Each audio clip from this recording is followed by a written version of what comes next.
आज फिर एक नया क्वेश्चन लेकर हाजिर हुआ हूँ। देखिए ये जरा सा, यह है कि if 1/x² + 3x + 2 + 1/x² + 5x + 6 + 1/x² + 7x + 12 = 1/6 है, तो x की वैल्यू फाइंड आउट करनी।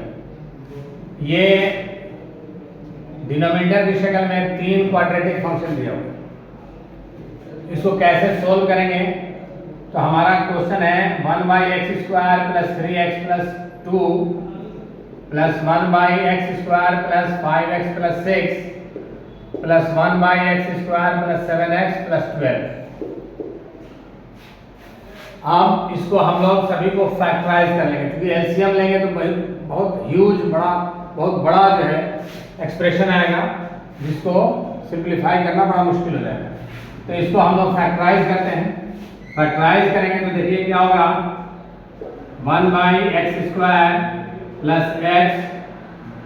2x + 2 + 1/x² + 2x + 3x + 6 + 1/x² + 3x + 4x + 12 = 1/6। अब देखिए ये क्या हो जाएगा, 1 यहाँ से x कॉमन ले लीजिए तो x + 1 + 2 कॉमन ले लीजिए तो x + 1 + 1 यहाँ से x + 2 + x 3 x + 2, फिर यहाँ पे देखिए x common, x + 3 + 4 common x + 3 = 1/6।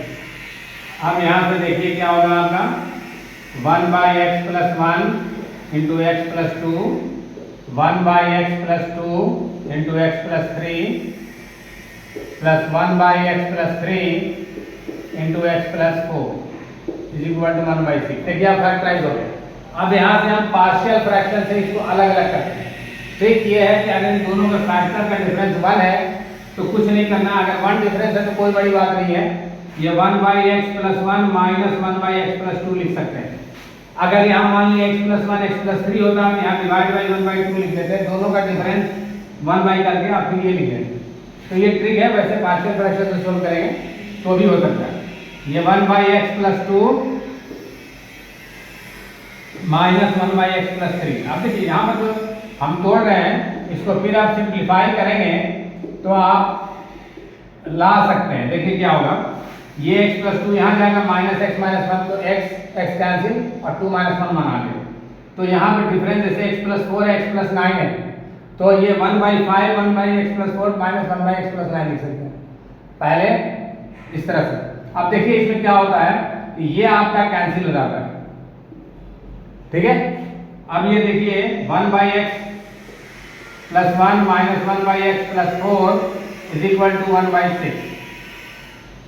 अब यहाँ से क्या होगा, ये x + 1 × x + 4 हो गया एलसीएम। अब ये x + 4 - x - 1 = 1/6।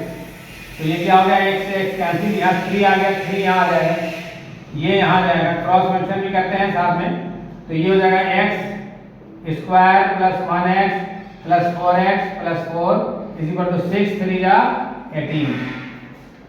अब यहाँ देखिए क्या हो जाएगा, x² + 5x - 14 = 0। ये आपका इक्वेशन बन गया।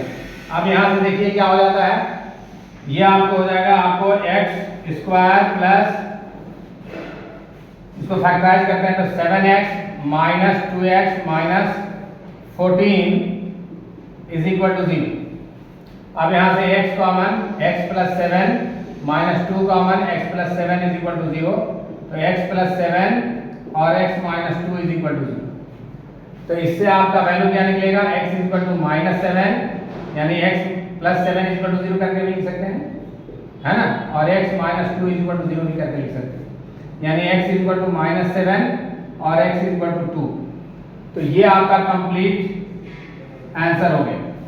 तो इस तरह के बड़ा जो लंबा चौड़ा एक्सप्रेशन दिया हुआ है उसको हम फैक्टराइज करके छोटा कर सकते हैं और इसको आसानी से सोल्व कर सकते हैं। अब देखिए इसको ट्रिक से भी सोल्व कर सकते हैं। यहाँ देखिए फैक्टर निकालिए, सबके ऊपर में 1 है और यहाँ पर जो फैक्टर आ रहा है देखिए x 1 और 2 में टूट रहा है, 2 3 3 4 में टूट रहा है। तो अब करना क्या है कि x इसका छोटा वाला फैक्टर, इसका बड़ा वाला फैक्टर लेना है। x + 1 x + 4 दोनों को मल्टीप्लाई कीजिएगा, x² + 5x + 4 और यहाँ पर 4 और 1 का डिफरेंस 3, ऊपर में 3 आएगा, 3 6 18, इधर आएगा तो 4 - 18 -14। अब 5x है, -14 लाना है तो 7 - 2। तो जब जो पॉजिटिव होता है वो निगेटिव रूट हो जाता है, तो x = -7 x = 2। अगर ज़रा सा इसको जो है कंसंट्रेट करके सोल्व करने की कोशिश कीजिएगा तो इस तरह से बड़े से एक्सप्रेशन को भी आप सोल्व कर सकते हैं और बहुत आसानी से सोल्व कर सकते हैं। तो इसलिए इस तरह के क्वेश्चन को प्रैक्टिस कीजिए सोल्व करना, बहुत सारे एग्जाम में आते हैं। और इस तरह के मज़ीद क्वेश्चन को देखते रहने के लिए इस चैनल में बने रहिए, लाइक कीजिए, शेयर कीजिए, सब्सक्राइब कर लीजिए और अगर फेसबुक और इंस्टाग्राम पर देख रहे हैं तो फॉलो कर लीजिए।